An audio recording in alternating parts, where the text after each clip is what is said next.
A poor mechanic lets a well-dressed woman cut the line at his overflowing garage, unaware she owns the company that could change his life forever. Before we dive in, hit that subscribe button and drop a comment. Where in the world are you watching from? The bell above the garage door jingled for the 5th time that morning, and Jake Morgan didn't even bother looking up. He already knew what he'd see. Another walk-in, another car with problems, another person hoping he could squeeze them in between the 3 jobs he was already juggling. His hands were slick with oil, elbow deep in the guts of a stubborn 98 F-150 that refused to start unless begged, bribed, or both. Outside, the line of cars stretched down the gravel lot, each one a ticking clock of customer impatience. Jake wiped his brow with a forearm already streaked in grease and leaned back with a grunt. The radio played static between old country songs, and the overhead fan clicked every 3rd spin like it was counting down to collapse. "Jake, line 2's for you," called out Bree from the office, her voice half drowned by the whine of an air compressor. "Some guy says his transmission's talking back." "Tell it to write a letter," Jake muttered, sliding out from under the truck. His knees cracked like popcorn. He grabbed a rag, wiped off the worst of the grime, and made his way toward the ringing phone like a man heading to the gallows. Mondays were always like this, chaotic, relentless, loud, but they were his. This garage wasn't much to look at, with its dented siding and faded sign, but it was honest work. Jake knew every bolt and beam in the place.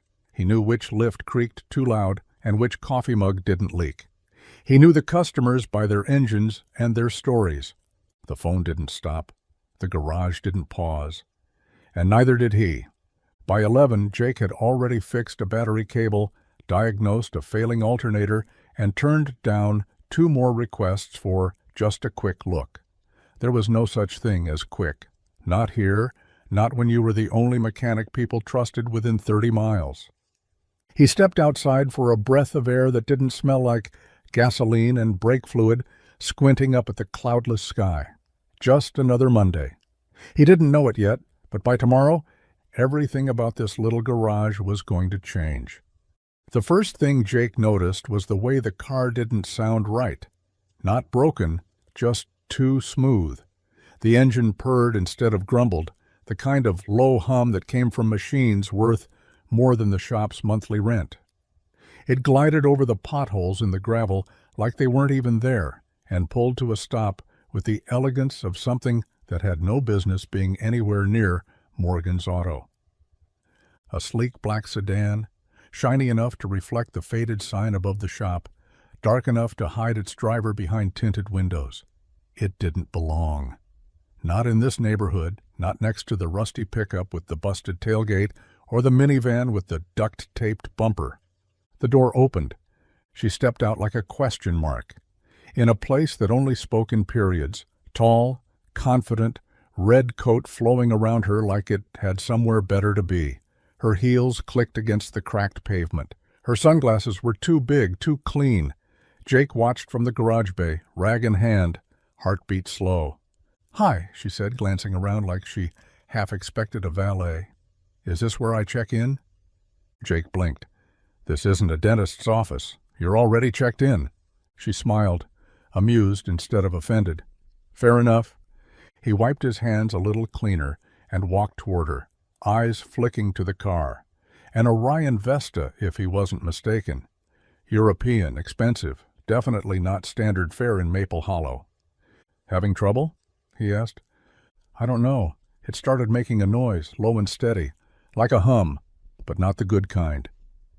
Jake crouched slightly to listen. He didn't hear anything right away, but then again, most problems didn't announce themselves until it was too late. "You're not from around here," he said, not asking. She glanced at him, lowering her sunglasses. Her eyes were sharp, bright. "Is it that obvious?" Jake gestured toward the red coat, the car, the quiet poise she carried like armor. "You stick out a bit." She looked down at herself, then around the lot. "Good, I wasn't trying to blend in." And just like that, she handed over the keys without a flicker of doubt. Jake wasn't the kind of man who played favorites. He ran the garage like a tight line at the DMV. First come, first fixed. No shortcuts, no excuses. It kept things fair. It kept people from getting ugly. But as he stood there holding the keys the woman had just handed him, he felt the first pull of something that didn't follow the rules. There were 3 cars ahead of hers, 2 pickups and a station wagon, all with owners already grumbling about the wait. Jake could see old Mr. Greeley pacing by the vending machine, muttering about his rear axle. He saw Angela from the diner checking her watch for the 5th time. But this woman, she wasn't pacing, she wasn't complaining. She just stood there quietly, arms folded, eyes scanning the garage, like she wasn't here for repairs at all, but for something she hadn't quite named yet. Jake turned the key in his fingers, then looked at her. "It's going to be a bit. I've got a few ahead of you." She nodded. "Of course, I'll wait." No huff, no sigh, just patience. Real patience. The kind that felt like it had been practiced through 100 other harder moments. Jake looked at the sedan again, that low, clean design, the quiet tension in her shoulders. And then, without thinking too hard about it, he reached for the clipboard and bumped her name to the top. "Actually, he said, I'll take a quick listen now, just to make sure it's not something urgent." She raised a brow, surprised. "You don't have to do that."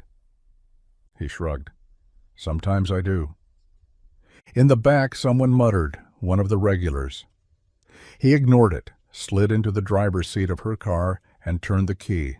The engine came to life like silk on steel, and he listened, not for sound, but for feel, for the pulse of the machine.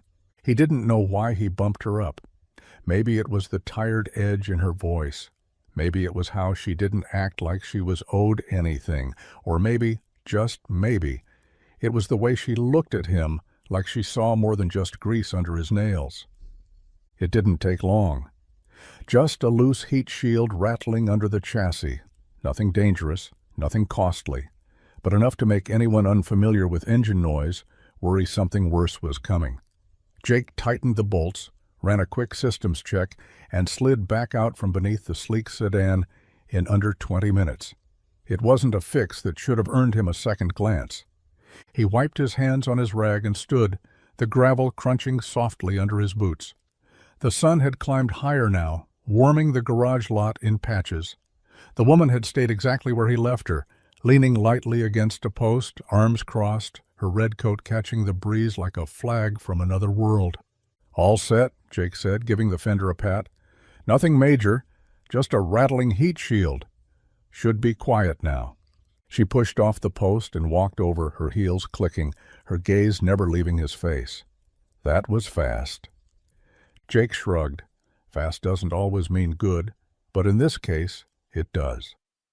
She smiled, small, subtle, the kind of smile people save for those who surprise them. She reached into her coat pocket, pulled out a slim leather wallet. "How much do I owe you?" Jake waved her off before she could even open it. "Don't worry about it." Her brow furrowed. "Really?" Wasn't even a real fix, just tighten some bolts, not worth the paperwork. She hesitated, the wallet still in her hand, now hanging loosely by her side. Then she tucked it away and looked at him, slower this time, more thoughtful. "Thank you," she said. And that was all. No business card, no offer to pay double. Just 2 words, honest, clear, and aimed straight at something deeper than his pride. Jake nodded, not sure what else to say. She stepped into the car, started the engine, and rolled down the window. "You're good at what you do." Then she drove off, the car gliding away in that same quiet way it had arrived. Jake stood there for a beat longer than usual, the scent of heated asphalt in the air, wondering why her thank you felt heavier than any tip ever had. The week unfolded like any other, predictable, greasy, and loud in all the usual ways. Jake's hands stayed busy, his boots scuffed the same oil-stained paths from bay to bench, and the garage hummed its constant working rhythm. Rotors were turned, tires were rotated, engines complained, and Jake listened. But behind every gear change and torque wrench click, her face floated like a smudge on a window he couldn't quite wipe clean. He didn't talk about it. Not to Bree, not to the guys. That wasn't his style. And besides, what was there to say? A woman in a red coat came in, skipped the line, said thank you, and vanished. End of story. Only it didn't feel like the end. He caught himself looking up every time a black car pulled into the lot, even if it was just a dusty Camry or a delivery truck. At one point he thought he saw her again through the window, only to realize it was the insurance rep with a similar haircut and none of the gravity. She hadn't left a name, no appointment, no reason to come back. Still, he kept the clipboard corner a little cleaner than usual, just in case. The radio played old blues that week, something slow, something that matched the way Jake found himself staring out the garage door between jobs longer than he meant to. He wasn't moping. He wasn't obsessed. It was more like wondering who she was, what kind of life she had, why someone with money in her veins didn't flinch at a dusty chair or a busted vending machine. Wednesday, Bree noticed, she was sharp like that. "You keep polishing that wrench like it's going to answer you back," she said, sipping her coffee. Jake just smirked, kept wiping. He told himself it was nothing. Just a moment like all the others that passed through the shop. Customers came and went. He fixed things. That's what he did. But somewhere between the late-night oil changes and the quiet clatter of falling sockets, the thought of her kept showing up. Uninvited. Persistent. The red coat. The eyes. The thank you that didn't feel routine. Jake didn't know it yet, but the silence between that goodbye and the next hello was already shifting something in his world. It started like any other notification, just a little ping from the garage's dusty Yelp page. Jake almost didn't see it. He wasn't the kind of guy who checked reviews. Customers either came back or they didn't. That was the only feedback that ever mattered. But Bree saw it first. She was the one who kept their online presence barely breathing, and she waved him over during a slow hour between break jobs. "Hey, you might want to read this." Jake wiped his hands on a towel and leaned over the desk. Bree turned the screen toward him, her brow arched. The review wasn't long, but it hit like a hammer in slow motion. "I came into Morgan's Auto with a problem no one else would have taken seriously. I wasn't from town. I didn't look like I belonged. But Jake didn't care. He fixed what was wrong without a fuss, refused my money, and treated me like a neighbor. Not a customer, not a number, just a person. This shop runs on honesty, and in a world full of overpriced promises, that's the rarest service of all. I'd trust Jake Morgan with more than my car." There was no name attached, just a 5-star rating and the initials MS. Jake stared at it, expression unreadable. He read it again, then once more, slower. "Think it's her?" Bree asked, tilting her head. He didn't answer. The next day the phones rang more than usual. Not frantic, not flooded, just more. A woman from the next county over asked if Jake was available for diagnostics. A retired professor said he'd driven 2 hours just to see the mechanic from the internet. Someone emailed asking if Jake gave lectures. That one made Bree laugh until she spilled her coffee. But Jake didn't laugh. He couldn't shake the feeling that something had shifted under his boots, like the ground was moving, but only just enough to make you wonder if you imagined it. He didn't chase the attention, didn't post a reply. But he printed the review and slipped it into the drawer by his workbench, behind an old receipt and a screwdriver that didn't fit anything anymore. He didn't need recognition, never had. Still, he read that last line one more time before closing the drawer. "I'd trust Jake Morgan with more than my car." He didn't know it yet, but someone already was. Jake was elbow-deep in a carburetor when he saw it.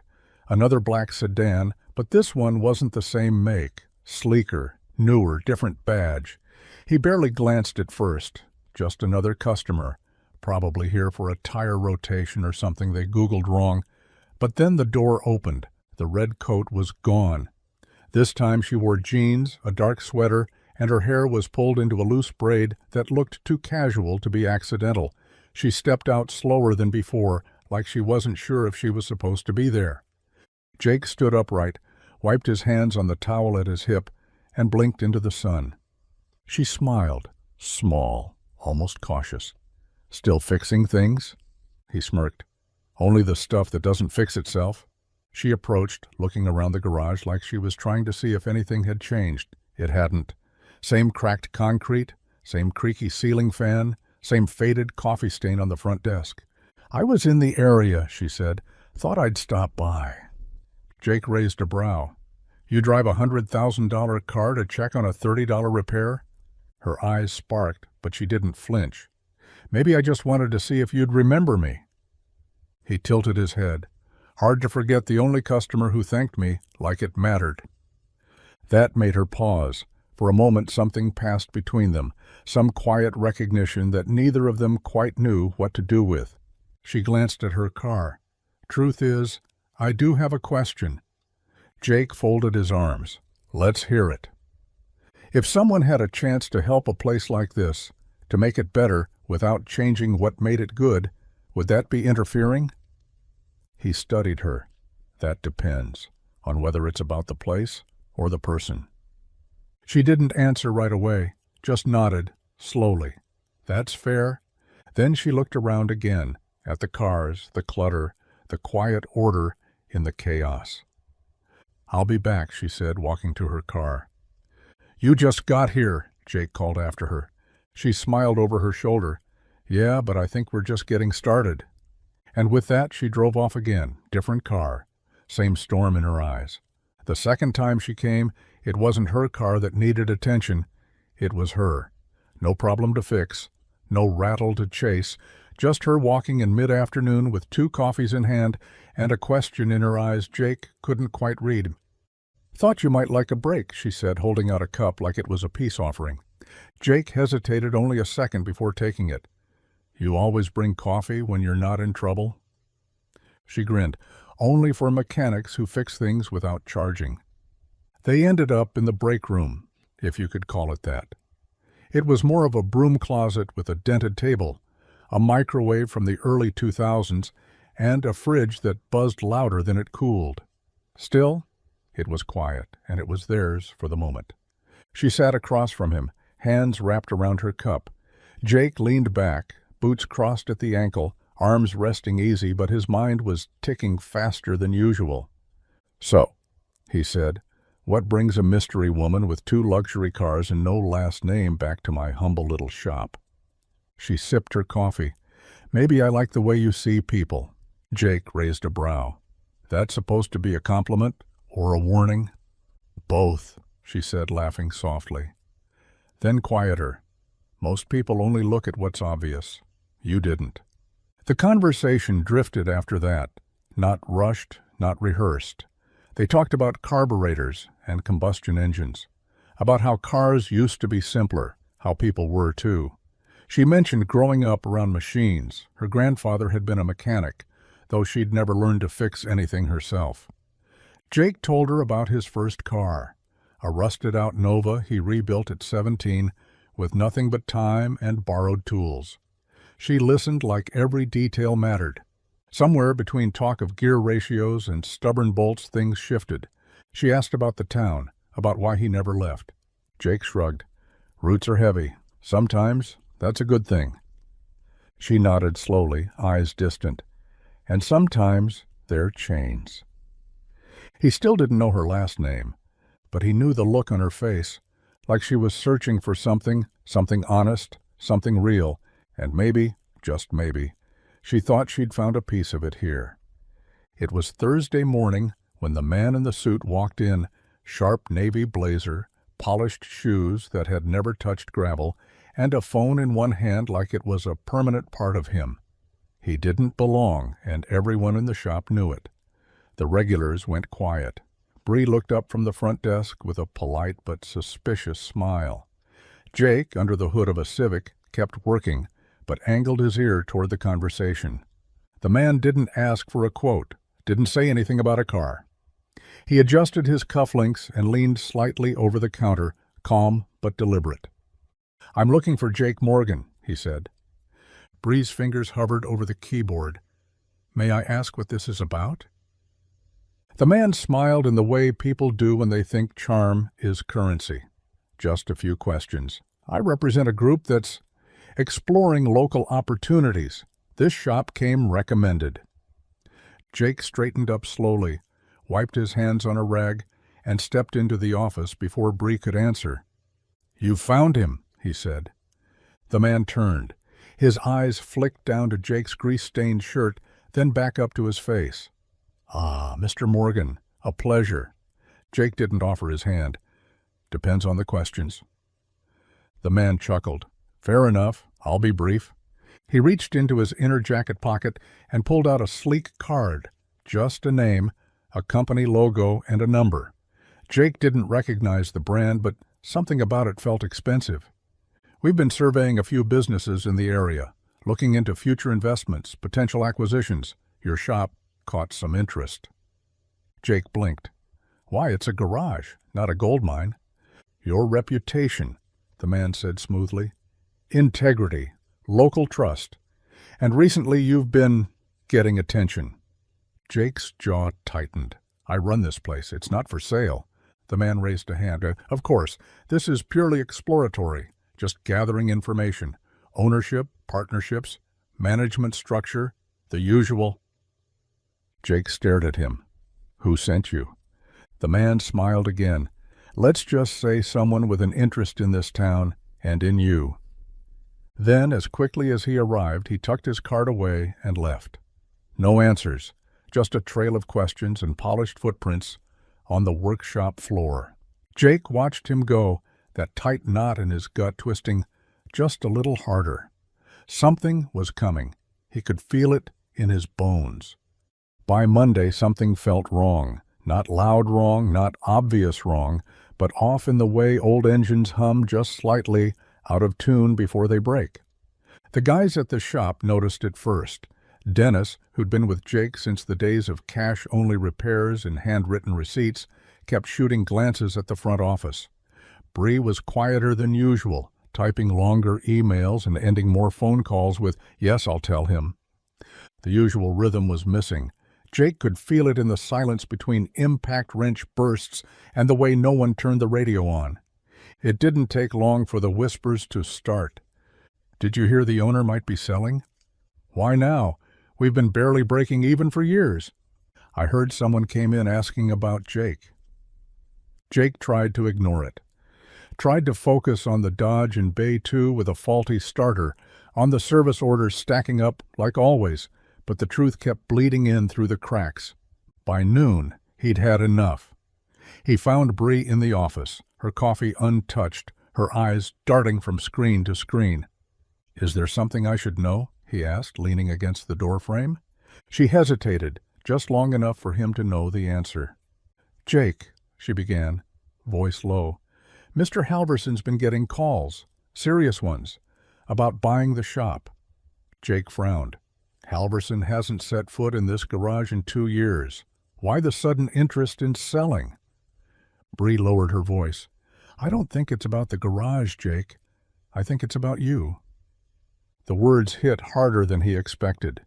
He stepped back slightly as if someone had thrown a wrench at his chest. "Me?" "There's a lot of buzz lately. That review, people asking for you by name. Some suit came in last week asking about your work. I think someone sees value here, but not in the tools, in the hands using them." Jake said nothing, just stared past her into the lot where his reflection wavered in the glass. He'd worked his whole life to be invisible, just another guy who fixed cars. But somehow, quietly, he'd become the one everyone was watching. And he wasn't sure if that was a promotion or a warning. Jake didn't hear it from Bree, didn't hear it from Dennis, or one of the other guys either. He heard it from a customer, a regular named Carla, who brought her Corolla in for oil changes like clockwork every 3 months. She walked in with her usual smile and handed over her keys, then tilted her head. "So? Congratulations, I guess." Jake blinked. "For what?" Carla frowned. "You didn't hear? Heard the place got bought. Guy at the gas station said the garage changed hands." Jake froze. the keys still dangling between his fingers. His stomach dropped like a lift with no locks. He didn't finish the oil change. He didn't even tell Bree where he was going. He stormed into the back office and pulled out his phone, dialing Halverson's number with grease still on his palms. It rang once, twice, then, "Jake," came the voice, casual, like they'd spoken yesterday. "Is it true?" Jake asked, no greeting. "Did you sell the shop?" There was a pause, a beat of silence thick with decisions already made. "Yes," Halverson said finally. "The paperwork's done. The deal's clean. The buyer wanted a quiet transfer, so I didn't say anything until it was finalized." Jake's jaw clenched. "And you didn't think I should know?" Another pause. "The buyer specifically asked to keep you on, said you were essential." Jake swallowed hard. "Who is it?" "They'll be in touch. All I can tell you is they didn't care about the building. They cared about the man running it. You." Jake stood in the quiet of the office, the hum of the garage fading behind the closed door. His whole life had lived inside these walls. Every busted knuckle, every long night, every broken thing he managed to put back together. Now it belonged to someone else. But they wanted him to stay. He should have felt grateful. Instead, all he felt was the weight of a question. What kind of person buys a garage not for the shop, but for the man turning the wrenches inside it? It was raining when she walked in again. Not a storm, just that steady kind of drizzle that made everything look soft around the edges. The bell above the garage door jingled as usual, but this time it felt louder, like it was announcing something more than just another customer. Jake looked up from the counter where he'd been pretending to do inventory and saw her standing there, umbrella closed at her side, rain clinging to her sweater like reluctant memories. No red coat this time, just denim, boots, and the same sharp eyes that had never quite left his mind.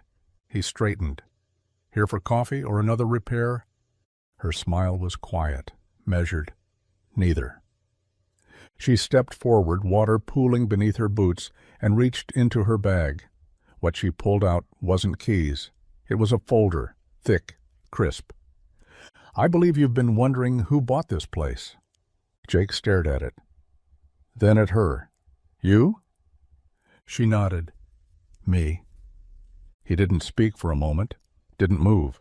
Something between disbelief and déjà vu settled in the air.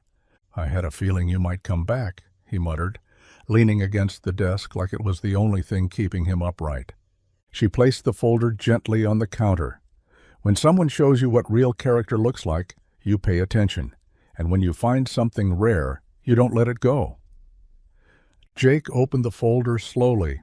Legal language, transfer deeds, her signature, his name underlined as manager. "You bought the shop," he said, the words like gravel in his throat. "For what? A project? A tax write-off?" She looked him in the eye. "For the same reason you fixed my car without charging me, because it was the right thing to do." Silence stretched between them, thick and honest. "You don't even know me," he said. Her voice didn't waver. "I know enough. I know the kind of man who puts others first, who fixes more than engines, and I want to build something that runs on that." Jake exhaled slowly. He'd seen a lot of things walk into that garage, but never his future, dressed in rain and reason, asking him to stay. Jake didn't know where to start. The rain had quieted, but the storm inside him hadn't. The folder still sat open on the counter, ink still drying on the papers that spelled out a future he hadn't asked for. She stood across from him, calm as ever. But her eyes held something deeper now, something that said this wasn't just about business. "So you bought the shop," he said slowly. "But you didn't just wake up and decide that, did you?" She smiled, faint and deliberate. "No, I did my homework." He folded his arms, leaning back slightly. "What kind of homework?" She took a breath. "My name's Malene Sinclair." The name didn't hit right away. It sounded familiar in a way that felt distant, like something he'd heard in a headline or seen on the bottom of a brochure. Then it clicked. "Sinclair," he repeated. "As in Sinclair Motors? She nodded. That's me. CEO, technically, though I prefer hands-on. Jake stared at her. The woman in the red coat. The one who let him fix her heat shield. The one who thanked him without flashing her wallet. She ran one of the largest luxury car companies in the country. "And you've been watching me?" he asked, still trying to piece the thing together. "Not in a creepy way," she said, her voice breaking into a laugh that softened the air between them. "After that day I looked you up, read the reviews, talked to a few folks in town, watched how you worked when you didn't know anyone was watching. And I saw something that doesn't exist on spreadsheets." Jake shook his head slowly. "Why me?" "Because I've spent years in boardrooms full of polished lies. And then I met a man who fixed my car, refused my money, and told me to pay it forward. That's someone I want running a place with my name attached to it." Jake looked down at his hands, calloused, stained, rough from 1,000 small repairs. Then he looked back at her. "You're serious about this?" Malene nodded. "Dead serious." For the first time in a long while, Jake felt something he didn't quite recognize. Wanted. Not for what he could fix, but for who he was when no one was watching. Jake stood in the middle of the garage like a man caught between gears. The place looked the same clatter, same oil stains, same echo of a socket wrench dropped on concrete. But everything felt different now. The weight of Malene's words hadn't left him. Her offer still hung in the air, thick with opportunity and risk. She hadn't sugarcoated it. "Manager," she'd said, like it was a done deal. "Full benefits, salary. A say in the future of the shop. No more chasing late invoices or hoping the overhead lights didn't burn out before payday." She laid it out plainly, cleanly, like it wasn't a gamble, but a gift. Jake didn't answer right away. He told her he needed time, though he wasn't sure how much time could make a decision like that easier. He walked the garage after closing that night, alone with the hum of quiet tools and the familiar scent of motor oil and rust. His hands touched the fender of an old Buick he'd been working on all week, as if the metal could ground him. This shop was more than a job. It was his story. Every scar on the lift, every dent in the workbench, every late-night fix when no one else showed up. He'd built his name here, slowly, quietly, with grease under his nails and pride in every bolt turned right. But to run it, to lead it under her name, with her watching from skyscrapers and strategy meetings, that was different. That wasn't fixing cars. That was steering lives. And he wasn't sure if he belonged behind the wheel of something that big. Bree caught him pacing in the break room later, mug in hand. "You're thinking too loud," she said. Jake looked up. "I don't know if I'm cut out for this." She shrugged. "You've been running this place for years, Jake. Only difference is now someone's finally offering to pay you like it." He half smiled, half frowned. "It's not just the money, it's what it means." Bree sipped her coffee. "Then maybe it's time to ask yourself what you want it to mean." Jake looked out the window into the dark lot. He still hadn't decided, but for the first time in years, he realized the next move was entirely his. The next morning, the shop felt different. Not louder, not colder, just heavier, like the air carried something unsaid. Jake could feel it before he even stepped through the garage door. It was in the way Dennis didn't look up from the undercarriage he was inspecting, in the way Miguel's usual morning boss came out quieter, thinner. Bree handed him the schedule without her usual sarcasm. She didn't say much, just slid the clipboard over and walked back to her desk. Jake knew that silence. It wasn't about respect, it was about doubt. Word had spread fast. By lunch, everyone knew. Jake was the new manager. Not Halverson, not some outsider. Jake, the guy who'd always been one of them, the guy who used to hand out beers in the back lot after closing and crack jokes while covered in axle grease. Now he was the one with the title, and a lot of the guys weren't sure what to do with that. "You must have done something right," muttered Dennis, not quite looking at him. Jake raised a brow. "Meaning?" Dennis shrugged, tightening a bolt with more force than necessary. "Just saying. Most folks don't get promoted when the boss doesn't even know their last name," Miguel added without glancing up. "She shows up twice. Suddenly you're in charge. That's some timing." Jake took the hit without reacting. He wasn't going to defend something he didn't ask for, but it stung. Not because they were wrong, but because part of him wondered the same thing. Did she see something in him no one else had? Or had he just been in the right place at the right time with clean hands and a good attitude? That night, he stayed late. Not to prove anything, just to think. He walked the bays alone, ran his fingers over the workbenches, stared at the tools hanging in their usual places like they were waiting for someone more qualified. Jake wasn't afraid of hard work. He'd earned every scar on his hands. But this role, this shift, he wasn't sure if he'd climbed a ladder or been handed one, and in the quiet hum of the closed garage, that doubt echoed louder than any engine. The coffee tasted the same, but everything else felt different. Jake stood outside the garage for a full minute before walking in, like crossing that threshold made the weight on his shoulders official. For years, he'd entered this building as one of the crew, wrench in hand, head down, grease under every fingernail.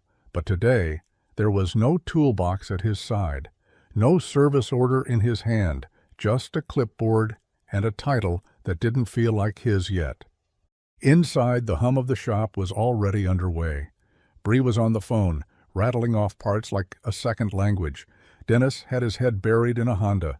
Miguel was realigning tires on Bay 3. Everything looked normal, but when Jake walked in, the air shifted, just enough for him to feel it. He cleared his throat, stepping to the center of the floor. "Morning, everyone." A few muttered replies. Dennis didn't look up. Jake held the clipboard tighter than he meant to. "Got a few changes today, starting with scheduling. Gonna test a new rotation. Give everyone a little more breathing room where I can." No one said anything, and he pressed on. "I know this is new and weird. Believe me, it's weird for me too, but I'm not here to be anyone's boss. I'm here to keep this place running the way it always has. Honest work, fair jobs, no shortcuts." Bree stepped beside him, handing out the new assignments. Jake caught her glance, half support, half, "Let's see if they follow you."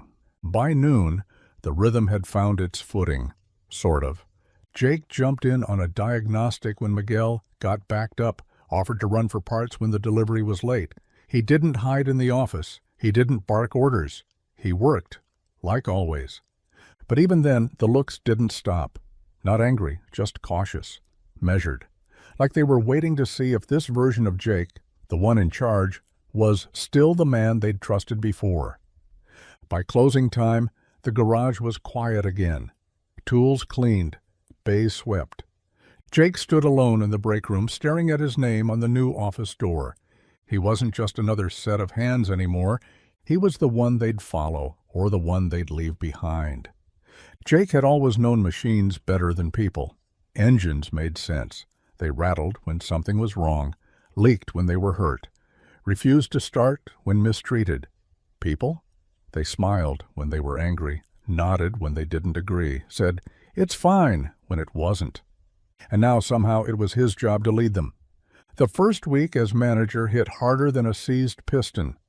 Every decision he made, every change he suggested, felt like stepping onto a frozen lake, thin, uncertain, one crack away from going under. He tried to keep things fair, balanced the schedule, gave Dennis every third Friday off, like he used to grumble about, ordered Miguel that new lift jack he'd been eyeing for months. But even with the effort, Jake felt the gap growing. No one was rude, but they weren't warm either. Conversation slowed when he entered the room. Jokes that used to fly freely now ended in awkward silence. Jake wasn't one of them anymore. He was above them, whether he wanted to be or not. He started second-guessing everything. Should he have stayed late to finish that brake job himself? Should he have corrected Bree in front of the customer or pulled her aside? Should he have eaten lunch in the break room instead of alone in the office? The worst moment came on a Wednesday. A customer's car came back with a loose caliper, Jake's final sign-off. He hadn't caught it. Miguel had. When Jake tried to thank him, Miguel shrugged. Just doing the job, like I always did. The words stung more than they should have. That night, Jake sat alone at the desk, the shop lights humming above. He stared at the work orders piled in front of him and wondered if fixing people meant learning a different kind of wrench, one that adjusted trust instead of timing belts. He didn't want to be a boss. He wanted to be the guy everyone trusted when things got messy. But maybe, just maybe, that meant stepping into the discomfort, speaking louder, listening harder, leading not because he was the manager, but because they needed someone worth following. She started showing up around closing time, never announced, never in a rush. Sometimes it was just for 10 minutes, sometimes a whole hour. Always after the tools were hung up and the bay doors were pulled shut when the fluorescent lights buzzed low and the air in the garage finally started to cool. Malene didn't bring contracts or numbers. She brought coffee or takeout, or once a bottle of root beer she claimed was the good kind. Jake didn't argue. He just grabbed 2 chairs, one for her, one for him, and they'd sit near the open garage door like old friends with nowhere urgent to be. At first, the conversations were simple. "How's the crew adjusting?" she'd ask. "Still feeling me out," Jake would say. "Like I might change the locks if they sneeze wrong." She laughed, not politely, honestly. But after a few visits, things began to shift. The questions got softer. The silences got longer. Jake learned she hated the sound of ticking clocks, that she used to rebuild engines with her grandfather in a barn that smelled like pine shavings and diesel, that she missed it, missed being known for more than balance sheets and executive titles. Malene learned about Jake's late father, about the way he used to test Jake by pulling spark plugs just enough to cause trouble, then watching him figure it out. She learned Jake never planned to run anything bigger than his own life, and now here he was, managing people, making schedules, trying not to drown in second guesses. They didn't flirt. Not exactly. But there was something else in the way they talked, something unspoken but present, like static in the space between words. One night, as the crickets started humming and the streetlights flickered on, she asked quietly, "You ever think about leaving this place? Doing something bigger?" Jake sipped his coffee, thought for a long second. "This shop saved me," he said. "I don't need bigger, I just want better." She looked at him then, eyes soft, like she was searching for a part of herself in his answer. And in the hush of that shared moment, the line between owner and employee, stranger and friend, started to quietly disappear.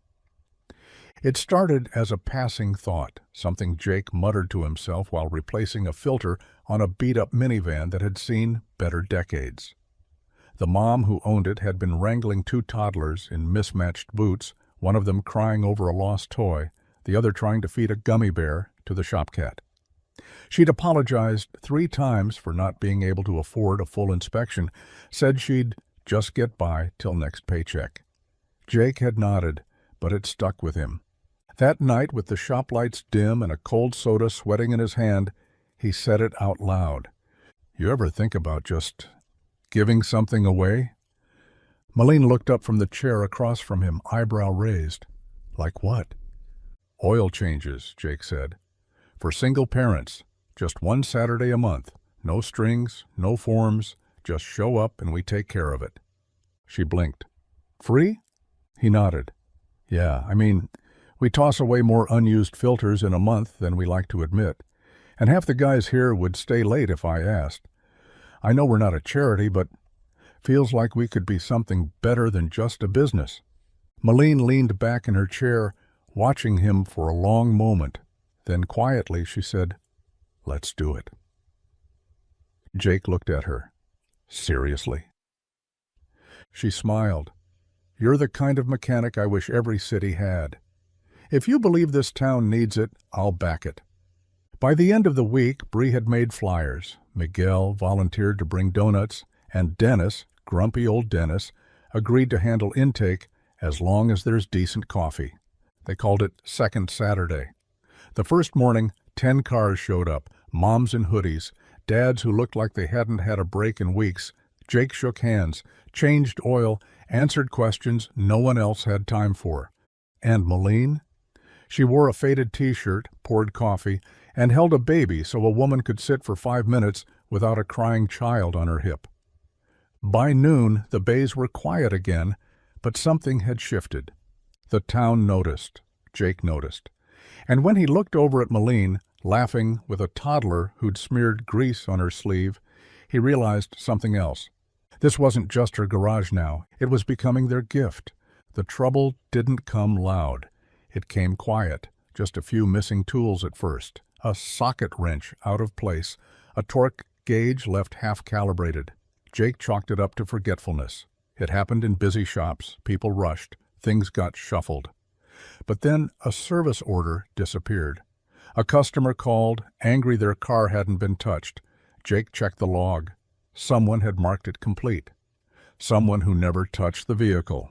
At first, he didn't want to believe it. This crew was family.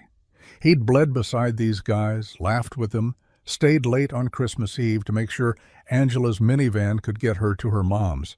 But it wasn't all of them. It was one, Mark. Mark had always been sharp with tools and sharper with his tongue. Older than Jake by a decade, bitter since Halverson passed him up for a lead role 2 years ago. Back then, Jake had stood up for him, told Halverson Mark deserved a shot. Halverson hadn't listened, and now it seemed Mark hadn't forgotten. The new hierarchy made it worse. Jake wasn't just a co-worker anymore. He was the guy who got handed the reins without ever asking. And Mark? He made his opinions known, in little ways. "Must be nice," he muttered, one morning, loud enough for Miguel to hear. "Some people climb ladders, others just get carried."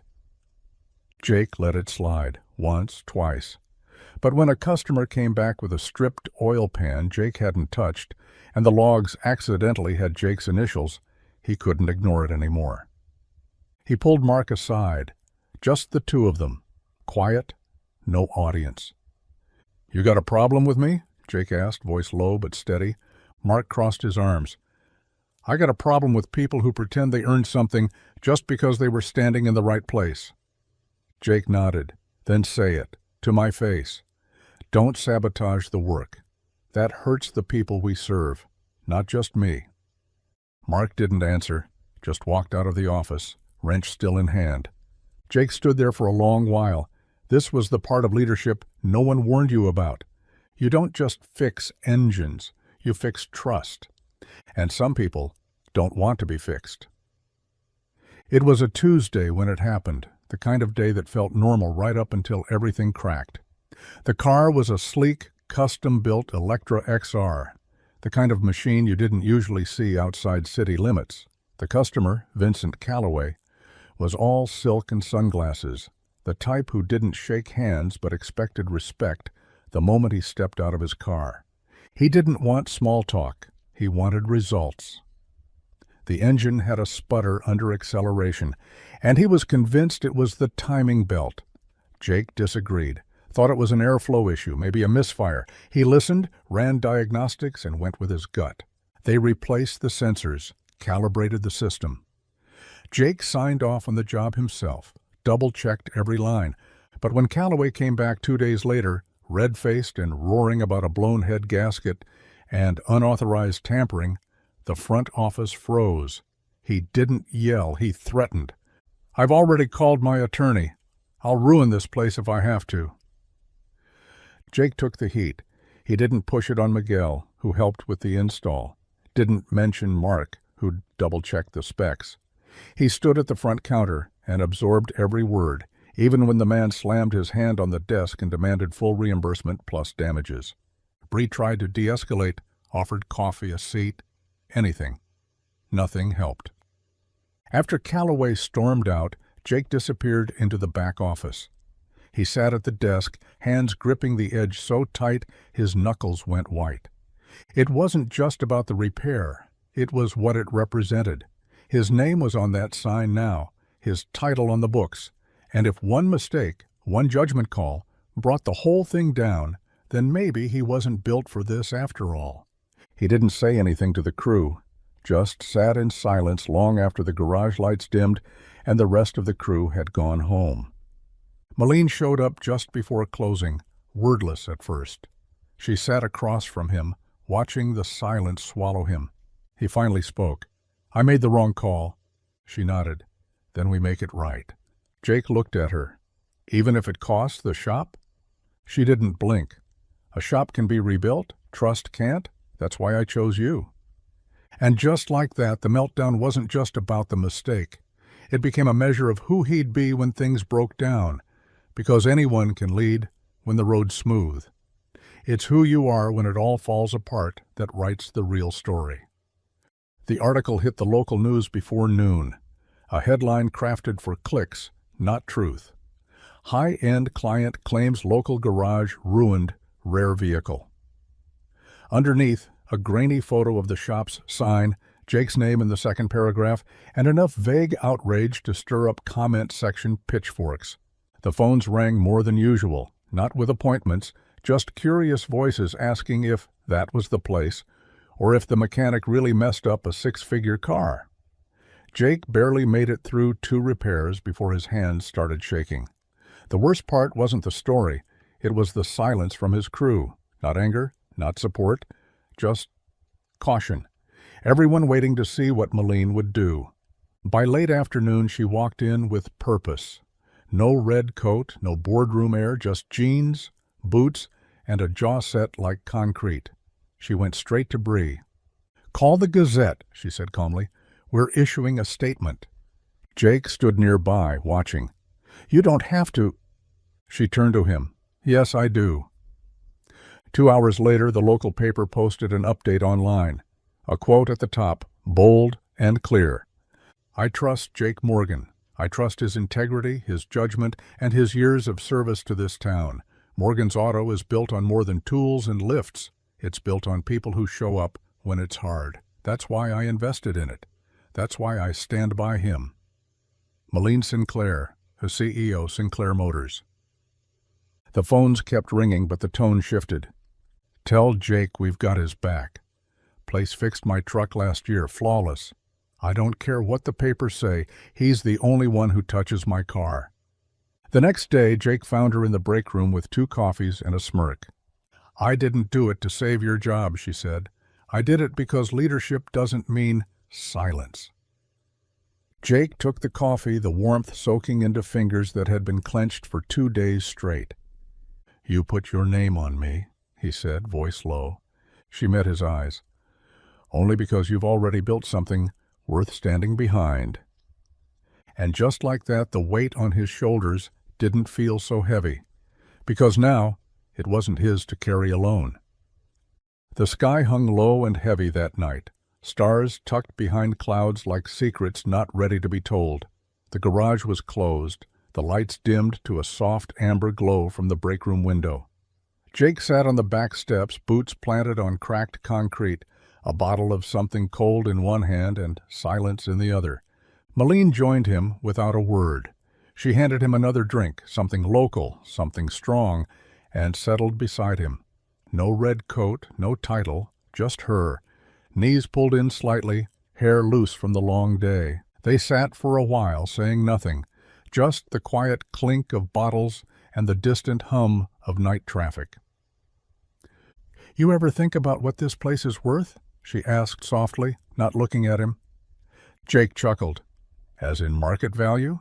Or the number of busted knuckles it took to keep it running?" She smiled at that, but then her voice shifted, lower, steadier. "Everyone thinks I bought this garage as some PR move. Community roots, humble investment, feel-good narrative for the board. Didn't you?"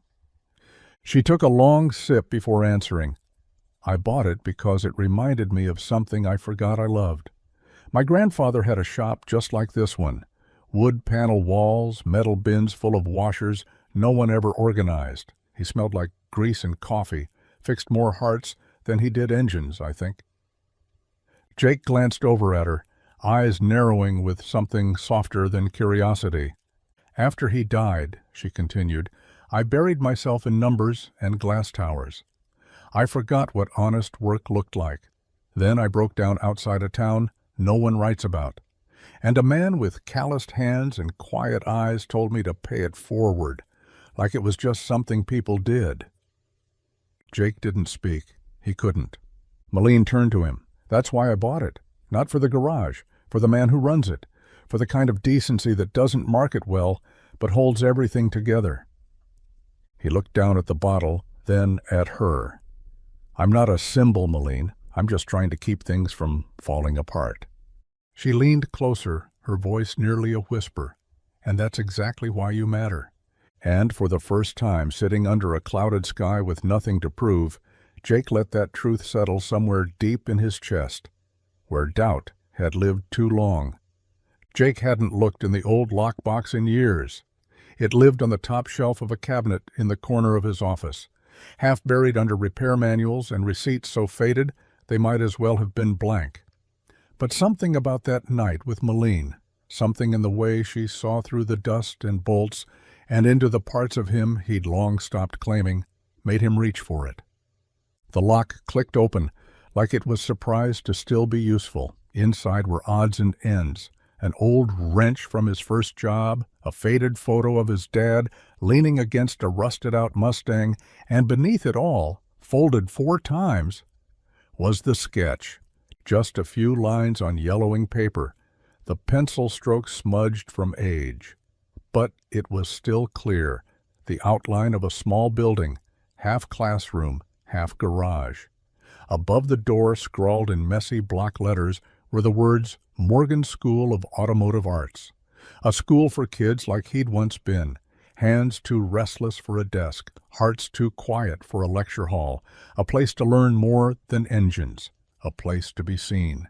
He laid it flat on the desk and stared, feeling equal parts foolish and alive. The next day, Malene stopped by with coffee and a packet of invoices.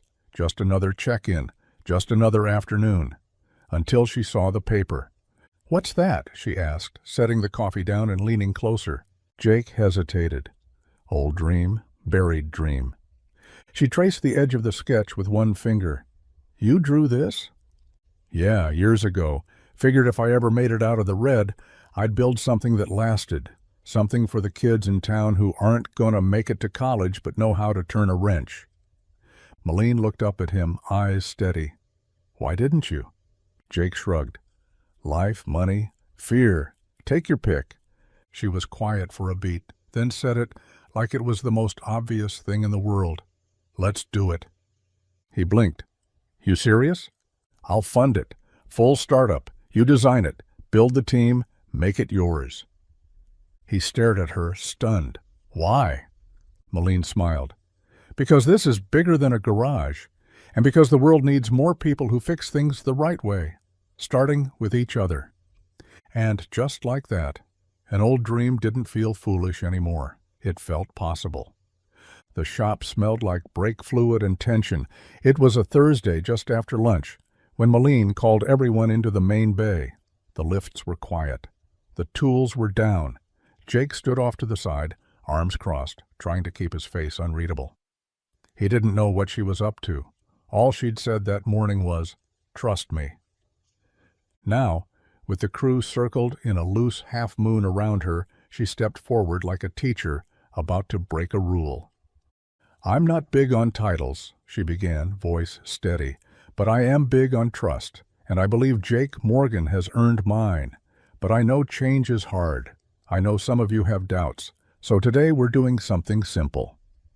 She held up a small cardboard box, makeshift, honest. Bree passed out slips of paper and pens. One question, one vote. Should Jake stay on as manager? No pressure, no names, just honesty. The room went still. Even the humming from the old ceiling fan seemed to pause. Dennis looked down at his paper like it might bite him. Miguel rubbed the back of his neck. Bree wrote her answer without flinching. Mark didn't move. Jake's pulse thudded in his ears. This was it. Not a review, not an owner's decree. His fate in the hands of the people who'd seen him at his best, and at his most uncertain. They dropped the papers in the box one by one, folded, silent like prayers or confessions. When the last one hit the bottom, Malene gave it a gentle shake and handed it to Bree. Bree counted out loud. Yes, yes, yes, yes. No. She paused, looked at Jake, then kept going. Yes, yes. In the end, only one no, Mark. Everyone knew, but no one said it. Jake felt something tight inside him, ease just slightly. Not pride, not relief.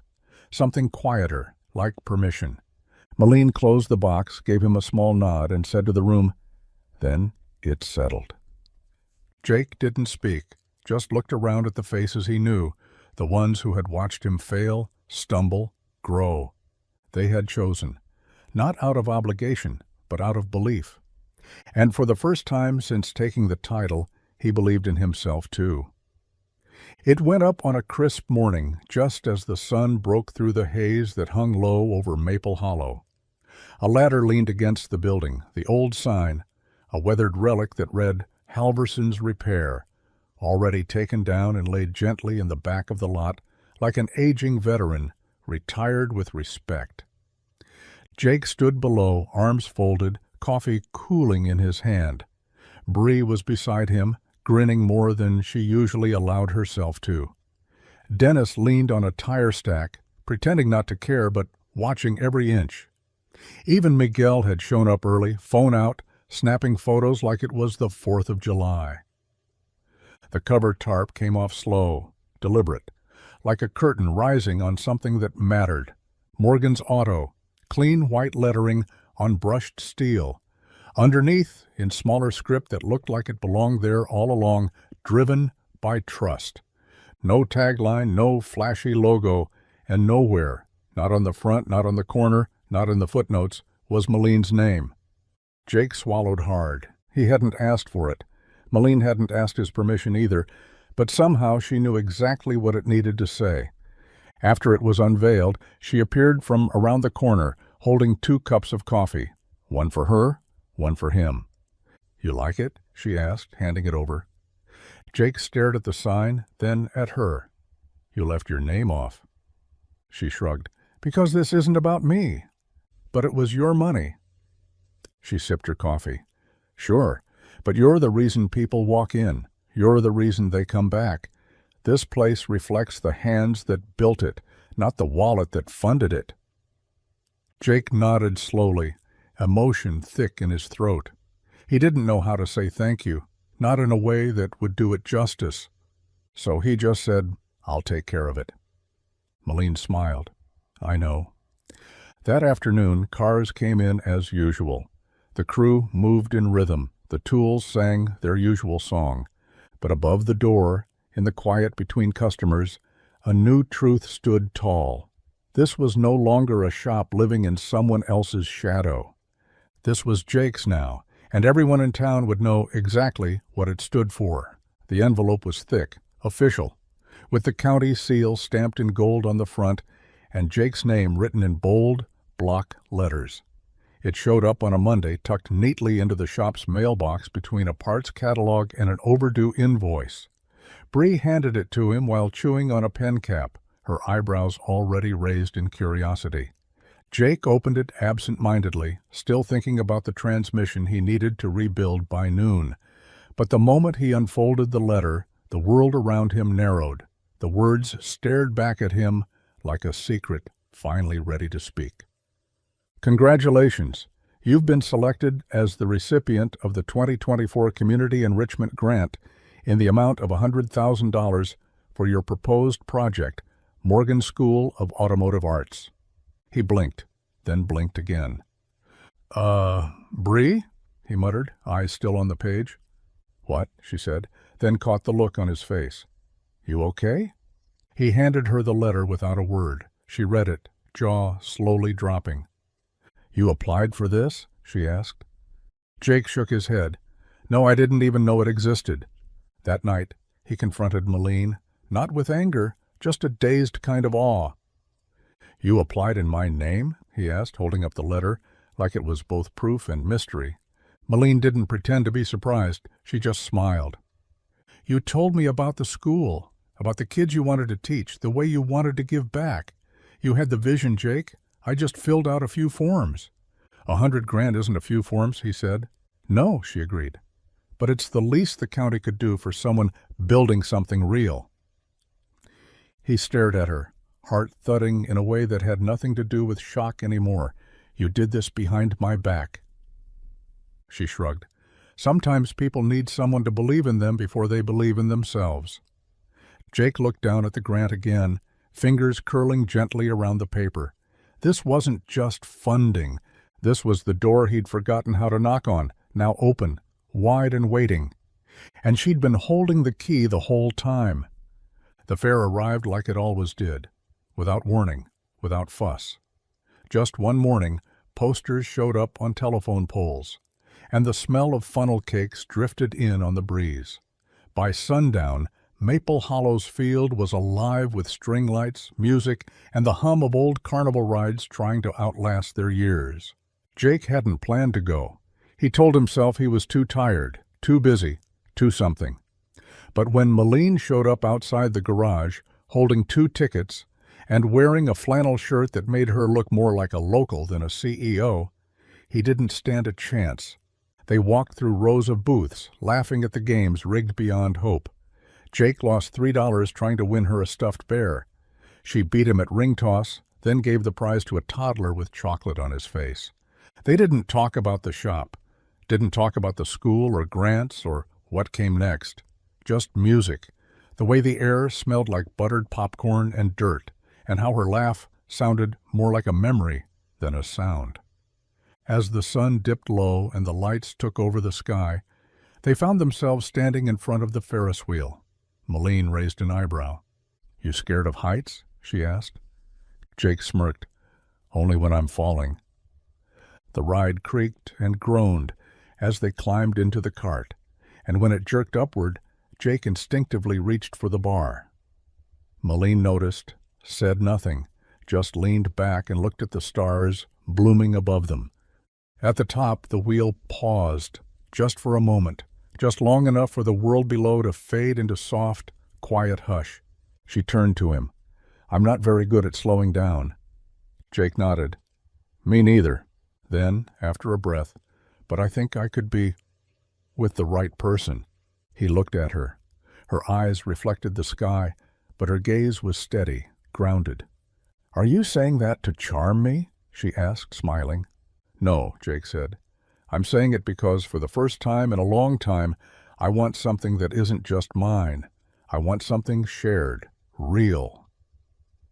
Malene didn't answer with words, just reached over, fingers finding his, steady and sure. Below, the music played, the wheel turned, and above it all, under the stars, neither of them was pretending anymore.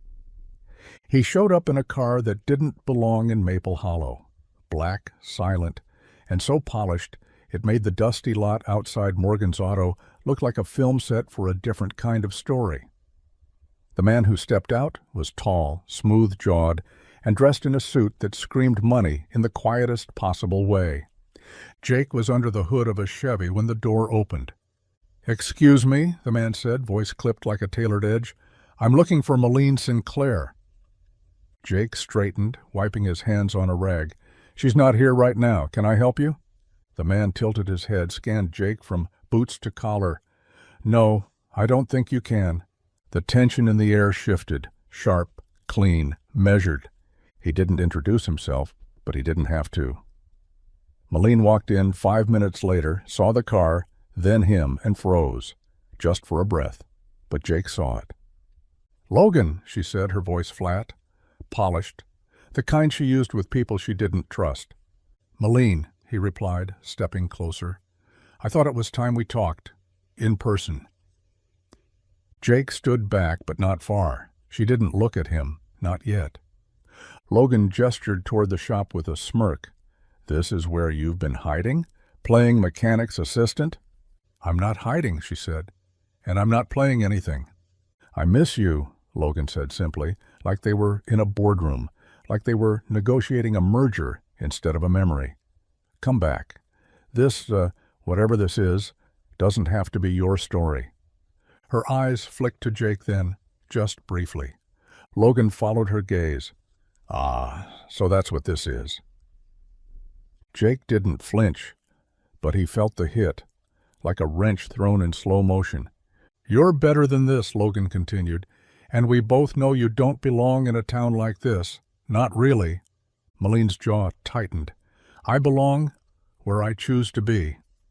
Logan smiled, practiced and sharp. Then choose wisely. He left without another word, the car disappearing in a trail of quiet arrogance. Jake didn't ask her what it meant. He just stood beside her in the silence that followed, the smell of oil and old paint grounding them both. But deep inside, a voice he didn't want to hear whispered, "What if he's right?" Jake had never felt small in his own shop, until now. Not when the roof leaked, not when bills piled up, not even when he burned his hands trying to save a customer's engine in the dead of winter. But after Logan's visit, after watching Maline stand between two worlds with that unreadable look in her eyes, the walls that had always grounded him suddenly felt like they were closing in. He didn't say much the next day, just kept his head down, hands busy, heart heavier than the socket wrench in his grip. Every smile from Maline felt distant. Every shared glance was quieter, less certain. And when she asked him to stay late and talk, he already knew how the night would end. They sat outside the shop, where the stars were softer and the crickets carried on like nothing had changed. She offered him a coffee he didn't touch. He offered a smile that didn't quite reach his eyes. "I saw the way you looked at him," Jake said finally, voice low. Maline didn't blink. "It wasn't the look you think." "But it was a look," he said, "and it made me realize something." She waited. "You don't belong here," he said, forcing the words out like they were stuck to his chest. "You never did?" "Not really." "Jake?" He held up a hand. "I'm not angry. I'm not bitter. I've been fixing things my whole life, Maline. Wrenches, engines, messes. But I can't fix the gap between our worlds." She looked at him like she wanted to close the space with a breath, but he stood first. "You deserve someone who lives in your world," he said, "not someone who keeps wondering if he's good enough to stand beside you in it." Her eyes were glassy now, lips parted, words caught somewhere between protest and heartbreak. Jake turned toward the darkened garage, the place that had always made sense. He stopped once, glanced back. "I meant everything I said," he whispered. "Every moment with you was real." Then he walked away, each step louder than the last. And behind him, under a quiet sky, Maline stood still, like the world had tilted, and she hadn't decided yet whether to chase after him or let him go. The next morning, the garage was unusually still. Jake was in early, earlier than normal even for him. He kept himself busy, which was code for keeping his thoughts quiet. He didn't talk about what happened, didn't mention Logan, didn't mention her. He'd decided. He was going to finish out the week, hand things off cleanly, and step back into the background where he felt steady, where life was simpler, smaller, controllable. Then the door opened, not the front office door, not the customer bell, the side bay door, the one mechanics used. She walked in wearing jeans, a faded T-shirt, and a pair of boots that looked too new for her, but already smudged with grease. Her hair was tied up, no red coat, no elegance, just a quiet fire in her eyes that told Jake everything before she even said a word, and he straightened, breath caught halfway between bracing and disbelief. "I thought you left," he said. Maline smiled, soft, not triumphant. "I thought about it." Jake wiped his hands on a rag, unsure if he was about to say something brave or something stupid. "You don't have to prove anything to me," he said. "You don't have to get dirty to stay." She stepped closer. "I'm not here to prove anything. I'm here because this is where I want to be, not the boardroom, not beside someone who calls life a portfolio." She held up her hands, grease-stained from working on something before she arrived. "I got up early and helped Miguel change a distributor cap," she said. "Terribly, by the way." Jake blinked, stunned into a crooked smile. "I don't want Logan's world," she continued, "or his skyline view. I want this. The town that still waves when they pass. The team that cracks jokes during oil changes. The man who refuses to charge a single mom because it's the right thing to do. Jake looked at her, the woman who could have had anything, and chose a world with rusted tools and honesty. She stepped even closer. You once told me you didn't belong in my world, but I've been in both, and the truth is, your world is the one I've been looking for. Jake didn't respond with words. He dropped the rag, took her face gently in his hands, and kissed her like he finally believed the impossible had found him. Because she wasn't just choosing the garage, she was choosing him. The new sign sat beside the old one now, polished, wooden, hand-carved letters that read, Morgan School of Automotive Arts. Below it, in smaller script, Learn with your hands, lead with your heart. The garage still stood next door, still bustling with the hum of tools and the familiar scent of oil and ambition, but it was no longer just a repair shop. It was a starting point.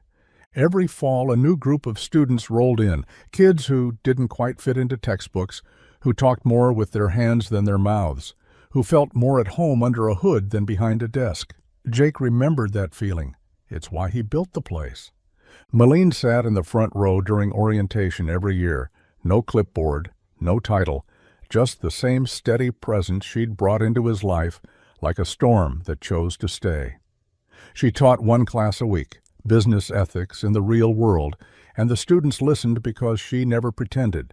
She told them what she'd learned the hard way, and when they found out she used to run an empire, they didn't believe it.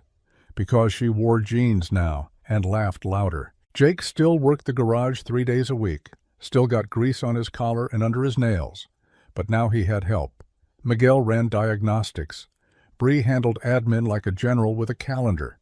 Dennis, retired now, still dropped by with donuts and complaints about how soft these kids are. And on weekends, Jake walked the school shop floor, watching students tear apart their first engines with the same reckless wonder he'd once had. He smiled when they got frustrated, nodded when they figured it out, and stayed quiet long enough for them to realize they already had what it took. Sometimes when the day ended and the sun dropped behind the old maple trees out back, Malene would find him leaning against the hood of an old project car, same way he had the day they met. "You still fixing things?" she'd ask. "Every day," he'd say. "But now they fix me too." And when people passed through town and asked about the sign, about the story behind it, the locals would smile and say, "Funny thing, it all started when he let a stranger cut the line."